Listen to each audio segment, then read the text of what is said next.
In 1982, anthropologist Wade Davis traveled to Haiti on a mission to investigate documented cases of zombieism, specifically cases of people who had been declared dead but then miraculously came back to life. Davis immersed himself in the very real world of Haitian Voodoo, witnessing an array of unbelievable rituals and fascinating rites, prompting him to write the book The Serpent and the Rainbow, which would go on to become a bestseller. Referred to in certain circles as a sort of real-life Indiana Jones, Davis's profile rose, and of course, Hollywood came calling. Hoping his tales of voodoo and mystery might translate into a spectacular big-screen adventure, Davis was wary of Hollywood and worried the adaptation of his book would bastardize his accounts, but hoped if the right people were involved that his story would be given a respectable treatment. As is often the case in the City of Angels, that dream was going to be dashed in a major way. But even Davis couldn't predict the nightmares awaiting the cast and crew of his story. And maybe you can't either. Why not pour yourself a glass of pig's blood after making sure you've still got a pulse? Because we're going to find out just what the happened to the Serpent and the Rainbow. Don't let them bury me. I'm not dead. Though he was hesitant to see his book turned into a movie, Davis suspected that a serious filmmaker might just do the subject matter justice. Hence, when Davis sold the rights to Universal Pictures, he did so with the understanding that acclaimed director Peter Weir, the director of Witness and Mosquito Coast, would make the film, potentially with Mel Gibson to star. The studio offered the project to both, apparently offering Gibson in particular a very nice sum of money, but they were turned down. Naturally, Gibson's well known for being a devout Christian, so the idea of working on a movie that promoted the idea of voodooism was unappealing to him.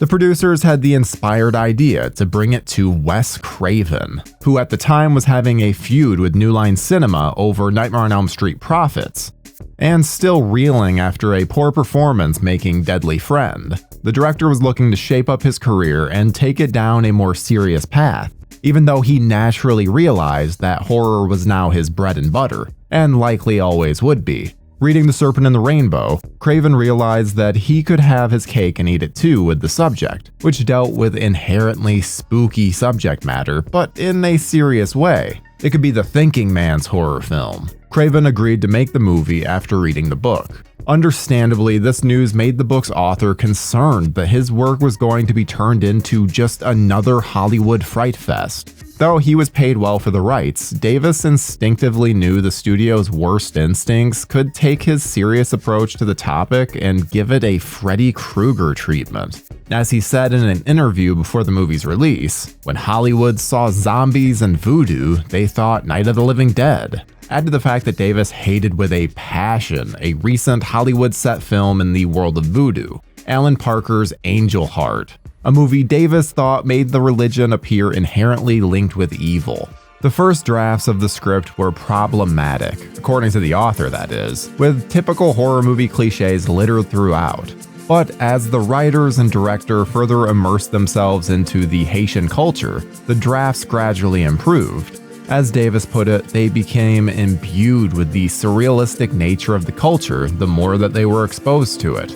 Wes Craven, producer David Ladd, and screenwriter Richard Maxwell all traveled to Haiti and quickly immersed themselves in authentic voodoo rituals, seeing firsthand how the Haitians practiced their religion. It was an effective experience, but for the writer Maxwell, things got a little too real. After asking a voodoo priest to initiate him into voodoo, the priest obliged, and afterward the screenwriter seemed to be completely unmoored from reality. If the stories are true, Maxwell was sent back to the States, where he remained in a paranoid and delusional state for days. Supposedly, he couldn't even recognize his own wife. Rumor has it that he was even institutionalized briefly, and thankfully eventually recovered from his dazed condition. How much of his mania was actually due to the voodoo ritual is uncertain. For Craven, getting the myriad details of the rituals of voodoo just right was crucial, which is why he attended several ceremonies and spoke with legitimate voodoo priests. Craven wanted the people to know that he was taking the subject matter very seriously, and the priest responded by giving the production their blessing, as well as a protection from evil spirits. Like Davis, he wanted to avoid the black and white way in which Angel Heart and other movies made voodoo look like a one-dimensional threat, something to be fearful of without acknowledging the positive and therapeutic effects enjoyed by its practitioners. One ceremony involved Craven being taken to a field in the middle of the night to witness an elaborate ritual, complete with drinking, dancing, and music, as well as the slaughtering of a live pig. The pig's blood filled up with several buckets, which the Haitians would then drink from, although Craven was mercifully spared from participating in this unappetizing ritual. That said, perhaps the production would have run smoother had he drank it. Being the first film to shoot in Haiti was not going to be easy. The country's government was in chaos, with armed resistance and violent fighting happening on a daily basis. Add to that the fact that the villages the production was shooting in, as expected, were very primitive. In fact, there was only one road that led in and out of most of the places that they were shooting, and if that road got blocked or congested, they were screwed. Another problem that was likely less supernatural and more scientific was the issue of food poisoning. According to Craven, more than half of the cast and crew got violently ill at one point or another, with many people suffering severe cases of nausea and dizziness for many days. Ironically, Craven was spared any sickness, later saying that he felt protected in a spiritual way and feeling determined to not be invaded by what was happening to the rest of the production. That's some food for thought. But there was indeed some voodoo in the air, as several crew members reported having vivid and frightening visions throughout their stay in Haiti. As they would sometimes drink hard rum with the locals, one could assume some of their visions were thanks to a different kind of spirit altogether. Author Wade Davis didn't actually experience any nightmares himself while working on the book, and the horrifying dreams that his film counterpart has were the invention of Craven, who naturally knew a thing or two about creating terrifying nightmares on screen. Actor Bill Pullman, who portrays the fictionalized version of Davis in the film, attended several ceremonies and saw for himself the power that voodoo had on the people where they were shooting, claiming to witness individuals going through drastic transformation in front of his own eyes. He and Davis actually became good friends while making the film, and remain so all these years later. Perhaps the scariest thing that happened during filming was entirely the work of human beings.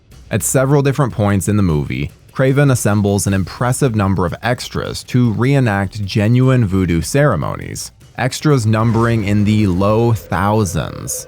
Well, at a certain point, these extras decided that they weren't being paid enough, and on at least 3 different occasions held up production while demanding a raise. The final incident proved to be the most intimidating, as the extras decided to strike right during the middle of an important sequence, eventually surrounding the crew and pelting them with rocks and threatening their lives. Craven recollected that the angry Haitians seemed more than prepared to do them in, but the producers were ready to negotiate a pay raise in order to avoid certain doom. But this turmoil, combined with the political strife that was going on just outside their door, convinced the production that they had to move on from Haiti, prompting them to finish the film in the Dominican Republic. Once shooting wrapped in May of 1987, Craven got to work editing The Serpent and the Rainbow. His first cut ran a whopping 3 hours long, which naturally wouldn't do, forcing Craven to cut a lot of talking scenes. With a more manageable cut in the neighborhood of 90 minutes, the studio began to preview the film for audiences, but the results were not good, and apparently after 3 negative test screenings, the studio decided that their movie needed more horror and less nuance. Of course, everything that author Wade Davis had feared. With additional funds supplied by Universal, Craven dove into reshoots, the majority of which involved an over-the-top finale that relied heavily on special effects and violence. Apparently, the original ending was an inconclusive downer, and the studio felt the need to send the audience out with a bang. A voiceover from Pullman was added, presumably to make things clearer for the audience. Several actors redubbed their dialogue, and a new score from composer Brad Fiedel was commissioned after no less than 2 scores were recorded and then thrown out, including one from Elm Street composer Charles Bernstein. The producers also recut the entire film from top to bottom. Test screenings apparently improved after all the late work, although some of the key players behind the movie weren't exactly thrilled that their serious look at voodoo had been turned into what they viewed as just another outlandish horror flick that depended on predictable tropes. One disappointed viewer was Wade Davis, who ironically disliked horror movies. In an interview, he admitted that he couldn't even get through A Nightmare on Elm Street. Seeing the sensationalistic third act was deflating for the author, who wanted to celebrate the voodoo religion without making it seem sinister or ridiculous. Years later, Davis said in no uncertain terms that he hated the film adaptation of his book, but didn't blame Craven, who he called a wonderful man. Correctly, he put the blame on the studio heads who forced the director to perform the reshoots. Similarly, Bill Pullman seems to be thoroughly bummed out during the audio commentary about the shape the film eventually took, lamenting that Universal was more concerned with making the most commercial version of the movie that they could, as opposed to staying true to the book. Screenwriter Adam Rodman, who worked on the script prior to the reshoots, had his name taken off the final credits after seeing the finished movie. He was just so displeased about what it had turned into.